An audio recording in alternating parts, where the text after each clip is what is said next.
কায়দাতে আমরা গত 2 দিনে কি পড়েছিলাম? হামজা 2 জবর আন, বা আলিফ 2 জবর বান, এইভাবে আমরা পড়েছি, তাই না? কিন্তু এটা হলো সিরিয়ালের পড়া। এটা কিসের পড়া? সিরিয়ালের। এইভাবে আপনি একটা পড়লে সবগুলা পারবেন। আমাদের শিখতে হবে উল্টাপাল্টা। কোরআন পড়তে হলে আমাদের তানবিনের উচ্চারণ কিভাবে শিখতে হবে? উল্টাপাল্টা। উল্টাপাল্টা। এখন দেখেন, মুখ খুলে কথা বলবেন সবাই। এখন দেখেন, হামজা 2 জবর কি হয়? আন। এই যে আমরা বললাম হামজা 2 জবর, এটা হলো বানান। এটা কি? বানান। আর আমরা যদি হামজা 2 জবর এই কথাটাকে না বলে শুধুমাত্র আন বলি, তাহলে এটা হলো উচ্চারণ।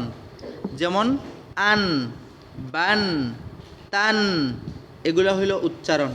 আর যদি আমি বলি তা আলিফ 2 জবর, তাহলে এটা কি হইল? বানান। এটা কি হবে? তো আমরা বানান তো সবগুলা পড়েছি, তাই না? আমরা বানান তো সবগুলা পড়েছি, তাই না? হ্যাঁ।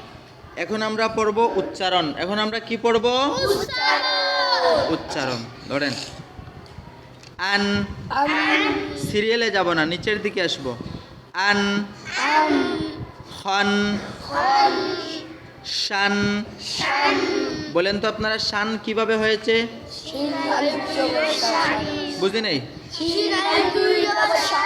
শান। আমরা মনে মনে এটা জানি যে এখানে শিন আলিফ 2 জবর শান হয়েছে, কিন্তু ওইটা আমরা বলবো না।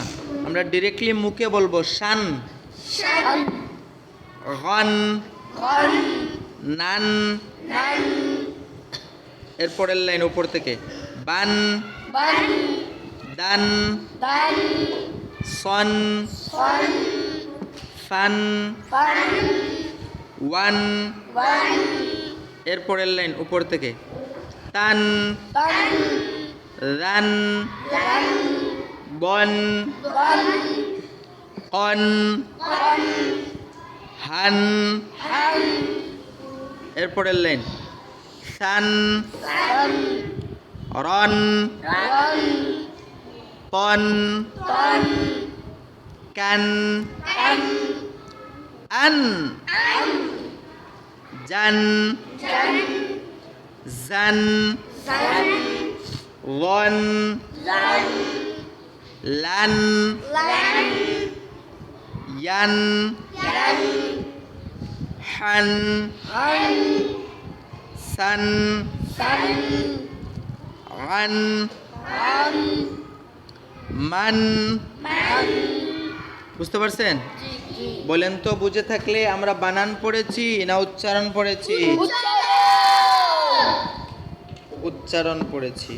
উচ্চারণকে হরফের দিকে তাকিয়ে পড়তে হবে না অন্য দিকে তাকিয়ে? ধরেন, এবার আমরা উল্টা পড়ব। মান, আন, সান, হান, পরের লাইনের উল্টা, ইয়ান, লান, ওয়ান, জান, জান, আন, কান, কন, রন, শান, হান, কন, বন, রান, তান, ওয়ান, ফান, সন, দান, বান, নান, গন, শান, খন, আন। বুঝতে পেরেছেন? শুধু উচ্চারণ। প্রথমে উপর থেকে নিচের দিকে প্রতিটা লাইন, তারপরে নিচ থেকে উপর দিকে প্রতিটা লাইন। বুঝতে পারছেন? আর সিরিয়ালে না, বানানো না, তাহলে পরে উচ্চারণগুলো আমাদের মুখে আসবে। একবার দুইবার পড়লে হবে? অন্তত 10 বার পড়তে হবে। আর আওয়াজ বের করে জোরে জোরে পড়তে হবে। কেমন